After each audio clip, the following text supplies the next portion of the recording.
Hello বন্ধুরা, তো দেখো তোমাদেরকে বলেছিলাম যে আমার মিনির খুব শরীর খারাপ, কিছুদিন থেকে পায়খানা করছে, তো চেহারাটা একবারে খারাপ হয়ে গেছে। তো এখন আমার মিনি আছে ডায়েটিংয়ে। হ্যাঁ, এই দেখো, ওর এখন ইচ্ছা, ওকে সবসময় আদর করি। তো আমার তো রান্না বান্না আছে, এই দেখো। আর বড় বিড়াল কাটু এলে তো কাটু ওকে মেরে ওর কুষ্টি পিচ্ছে। তো এখন ওকে আমি দুধ ভাত দিচ্ছি না, অনেক ওষুধও খাওয়ালাম, ওষুধ খাইয়েও কোনো ফল হলো না, আর ওষুধ খাওয়ানো প্রচুর ঝামেলাও।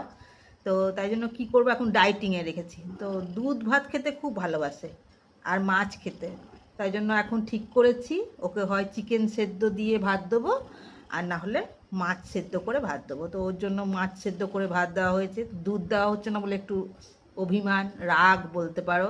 আর চেহারাটাও দেখো খুব খারাপ হয়ে গেছে, পেটগুলো একদম ঢুকে গেছে। হ্যাঁ, তো ওরা তো অবলা জীব বলতেই পারো, ওরা তো কিছু বলতে পারে না, কি হচ্ছে না হচ্ছে কষ্টটা তো আমাকেই বুঝে নিতে হয়। হ্যাঁ, আর দেখো আদর খেতে খুব ভালোবাসে, এখন আমি কাজ করবো না ওকে আদর করবো।